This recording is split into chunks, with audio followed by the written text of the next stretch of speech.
প্রিয় দর্শক, সাজ্জাদ কাদিরের শুভেচ্ছা নিন। এই মুহূর্তে আপনাদের সামনে কথা বলবো পুলিশ হত্যা ও থানা লুটপাট। এবার কি তবে ফেঁসে যাচ্ছে জুলাই সন্ত্রাসীরা? 2024 সালের তথাকথিত গণ অভ্যুত্থানের দিনগুলোর কথা আমাদের নিশ্চয়ই মনে আছে। মানুষকে ব্ল্যাকমেইল করে কিভাবে রাস্তায় নামানো হয়েছিল এবং অন্যদিকে নজিরবিহীন সংঘাত। 5 অগাস্টের পট পরিবর্তনের পর দেশ এক নতুন অধ্যায়ে প্রবেশ করেছে, কিন্তু সেই উত্তাল সময়ে পর্দার আড়ালে ঘটে যাওয়া অনেক রক্তক্ষয়ী ঘটনা এখনো অমীমাংসিত। বিশেষ করে ঢাকা সহ দেশের বিভিন্ন স্থানে পুলিশের স্থাপনায় হামলা, অগ্নিসংযোগ এবং পুলিশ সদস্যদের নির্মমভাবে হত্যার বিষয়টি নিয়ে এতদিন এক ধরনের নীরবতা ছিল। কারণটা হচ্ছে, যারা পুলিশ স্থাপনায় হামলা করেছিল, অস্ত্র লুটপাট করেছিল এবং পুলিশ হত্যা করেছিল, হত্যা করে ঝুলিয়ে পর্যন্ত রেখেছিল, তারাই আসলে গত 1.5 বছরের অবৈধ সরকারের অংশ ছিল। যার দরুন এই যে পুলিশ হত্যা, আমরা বিভিন্ন তথ্য উপাত্তে দেখি, জানি যে প্রায় 3200 পুলিশ হত্যা হয়েছে। এই যে গত 1.5 বছরের একটা ইন্টারিম গভর্নমেন্ট গেল, এই পুলিশ হত্যার ব্যাপারে কিন্তু কোনো সাড়া শব্দ ছিল না। সেই গভর্নমেন্টটা চলে গেছে, নতুন সরকার এসছে, বিএনপি সরকার। এখন কিন্তু নতুন করে আলাপ হচ্ছে। পুলিশ সদর দপ্তরের তথ্য, সেই সময় আমরা যে তথ্য জেনেছিলাম তাতে 44 জন সদস্য প্রাণ হারিয়েছেন। যদিও অনেক পুলিশ কর্মকর্তার দাবি এই সংখ্যাটি আরও অনেক বেশি। এই যে আমরা যে সংখ্যাটি শুনি 3200। অন্তর্বর্তী সরকারের সময় এই তদন্ত নিয়ে এক ধরনের স্থবিরতা থাকলেও এখন বইছে নতুন হওয়া। নতুন সরকার আসার পর পুলিশ হত্যা এবং স্থাপনায় হামলার ঘটনাগুলোর তদন্তে মিলেছে গ্রিন সিগন্যাল। কারা ছিল সেই জুলাই সন্ত্রাসী? কেন 1.5 বছরেও এই তদন্ত এগোয়নি? স্বরাষ্ট্র মন্ত্রণালয় এবং পুলিশ সদর দপ্তরের সূত্রগুলো এক চাঞ্চল্যকর তথ্য দিচ্ছে। নতুন সরকার দায়িত্ব নেওয়ার পর পুলিশের স্থাপনায় হামলা ও সদস্য হত্যার বিষয়ে নতুন করে আলোচনায় এসেছে। এখন পর্যন্ত এসব নারকীয় ঘটনার মাত্র 5টি মামলা হয়েছে, কিন্তু আশ্চর্যের বিষয় হলো আজ পর্যন্ত একজনকেও আটক করা সম্ভব হয়নি। কারণ এই সন্ত্রাসীরা যারা পুলিশ হত্যা করেছে তারাই ছিল সরকারের অংশ এবং একটা সাজানো নির্বাচনের মাধ্যমে তারা কিন্তু ক্ষমতাও দখল করতে চেয়েছিল, বিপ্লবী সরকার গঠন করতে চেয়েছিল, কিন্তু সব ক্ষেত্রে তারা ব্যর্থ হয়েছে। এখন তাদের ধরবার পালা, তাদেরকে বিচারের আওতায় আনবার পালা। পুলিশের অনেক কর্মকর্তা এ বিষয়ে কথা বলার চেষ্টা করেছিলেন বিগত 1.5 বছরের অন্তর্বর্তীকালীন সরকারের সময়, কিন্তু অভিযোগ রয়েছে যে বিগত অন্তর্বর্তী সরকারের পক্ষ থেকে প্রয়োজনীয় সহায়তা পাওয়া যায়নি। তবে আলামত কিন্তু কিছুই মুছে যায়নি। পুলিশের একাধিক ইউনিট হামলার আগে ও পরের ভিডিও ফুটেজ এবং গুরুত্বপূর্ণ সব আলামত পরম যত্নে সংগ্রহ করে রেখেছে। একটা সুসময়ের অপেক্ষায় ছিল বলে মনে হচ্ছে। এতদিন কেন কাজ শুরু হয়নি? কারণ অন্তর্বর্তী সরকার থেকে কোনো সংকেত না পাওয়ায় পুলিশ সদর দপ্তর তদন্তের কাজে এগোতে পারেনি। তবে এখন পরিস্থিতি বদলেছে। পুলিশ সদর দপ্তরের বিশেষ বার্তা এসেছে, তদন্ত হবে এবং প্রতিটি ঘটনার গভীরে গিয়ে অপরাধীদের চিহ্নিত করা হবে। পুলিশ সদর দপ্তরের একজন ঊর্ধ্বতন কর্মকর্তা নিশ্চিত করেছেন যে এখন আর কোনো বাধা তদন্ত থামাতে পারবে না। তিনি স্পষ্ট ভাষায় বলেছেন, আমাদের কাছে পর্যাপ্ত আলামত থাকা সত্ত্বেও আগের সরকারের অসহযোগিতায় সব থমকে ছিল। এখন মামলা হলে অনেক রাঘব বোয়াল ফেসে যেতে পারেন। নতুন স্বরাষ্ট্রমন্ত্রী আশ্বস্ত করেছেন যে তদন্ত অবশ্যই হবে। আমরা দেখেছি আন্দোলনের সেই উত্তাল সময়ে দেশের বিভিন্ন কারাগার থেকে বন্দি ছিনতাই হয়েছে, দেওয়ালে আগুন দিয়ে বন্দিরা পালিয়ে গেছে, অনেকে এখনো ধরাছোঁয়ার বাইরে। এই পালিয়ে যাওয়া বন্দীদের ধরতে এবার বিশেষ অভিযান শুরু হতে যাচ্ছে। আর যারা দেশের বাইরে পালিয়েছে তাদের ফিরিয়ে আনতে ইন্টারপোলের সহযোগিতা নেওয়ার চূড়ান্ত সিদ্ধান্ত হয়েছে।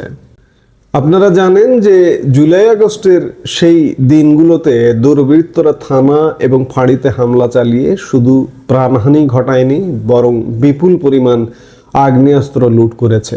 এই লুট হওয়া অস্ত্রগুলো এখনো উদ্ধার হয়নি, যা জননিরাপত্তার জন্য বড় হুমকি। 5টি হামলার মামলা হলেও বেশিরভাগ ঘটনায় কিছুই করা হয়নি। এই স্থবিরতা নিয়ে পুলিশের নিচের দিকের সদস্যদের মধ্যে তীব্র ক্ষোভ বিরাজ করছিল। তারা প্রকাশ্যে কথা বলতে না পারলেও মনের মধ্যে একটা চাপা উত্তেজনা ছিল। এখন সরকার থেকে সেই বার্তা যাওয়ার পর সেই ক্ষোভ কিছুটা প্রশমিত হয়েছে। তদন্তের জন্য ঊর্ধ্বতন কর্মকর্তারা দফায় দফায় বৈঠক করছেন। ক্ষতিগ্রস্ত স্থাপনার আশপাশের সিসিটিভি ফুটেজ বিশ্লেষণ করা হচ্ছে। ডিএমপির যাত্রাবাড়ি এবং সিএমপির কোতোয়ালি থানায় ইতিমধ্যে কিছু মামলা হয়েছে, যেখানে আসামি করা হয়েছে অজ্ঞাতনামা অনেককে।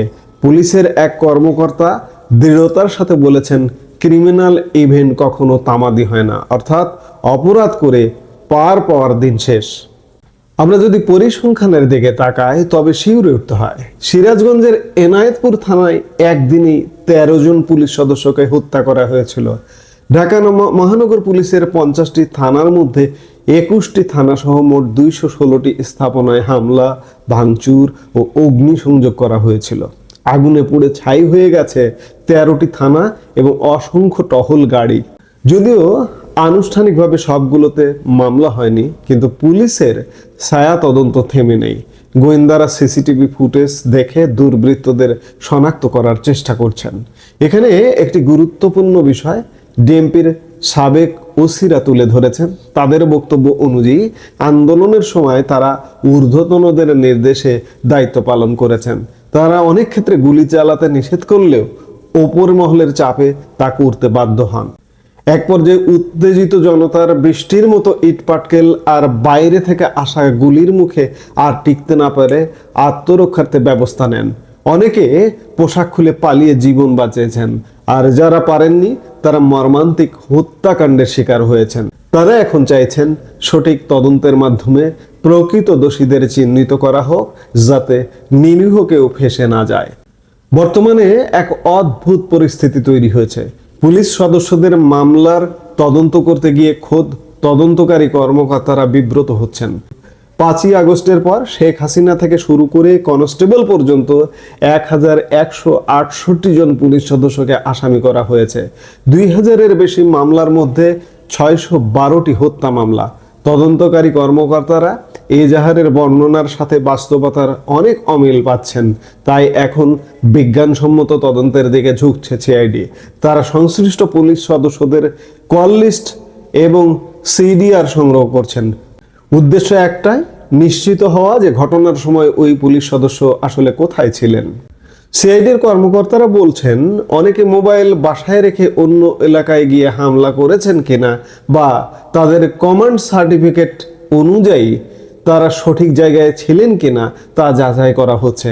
এছাড়া বিভিন্ন টেলিভিশন চ্যানেলের ফুটেজ এবং পত্রিকার ছবি সংগ্রহ করে নিবিড়ভাবে বিশ্লেষণ করা হচ্ছে। সত্য লুকানোর কোনো জায়গা আর অবশিষ্ট নেই।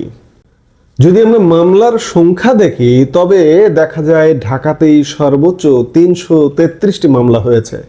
এছাড়া চট্টগ্রাম, রাজশাহী, সিলেট, খুলনা এবং ময়মনসিংহে কয়েকশো মামলা রুজু হয়েছে। এই তদন্তের মূল লক্ষ্য হওয়া উচিত ন্যায় বিচার। তথাকথিত ছাত্র জনতা যেমন অন্যায়ের শিকার হয়েছে, তেমনি পুলিশ বাহিনীর যারা হত্যাকাণ্ডের শিকার হয়েছেন তাদের পরিবারেরও বিচার পাওয়ার অধিকার আছে। অপরাধী যেই হোক, জুলাইয়ের সেই উত্তাল সময়ে যারা ধ্বংসলীলা চালিয়েছে এবং রক্ত ঝরিয়েছে তাদের আইনের মুখোমুখি হতেই হবে। সত্যিকার অর্থে এই তদন্তটা যদি সঠিকভাবে হয় তাহলে এই যে অন্তর্বর্তী সরকারটা গেল, এই অন্তর্বর্তী সরকারের অনেক রাঘব বোয়াল ফেসে যাবে। এই যে ছাত্র নামের যে সন্ত্রাসীগুলো, এগুলো অনেকে ফেসে যাবে। এবং আমরা গত 1.5 বছরের যে একটা বিভীষিকাময় সময় পার করেছি, সেই সময়ের যারা হোতা তাদের শুধু পুলিশ নয়, বিভিন্ন ক্ষেত্রে তদন্ত হওয়া উচিত। এবং এই যে গত সরকারটা যে ছিল, সেই সরকারটার দুর্নীতি, অনিয়ম, এই যে ছোট ছোট ছাত্র, তারা হাজার হাজার কোটি টাকার মালিক হয়ে গেছে। তারা কোথায় পায় টাকা? কোথায় পেয়েছে টাকা? গত 1.5 বছরের দুর্নীতি, এগুলো সব তদন্ত হওয়া উচিত।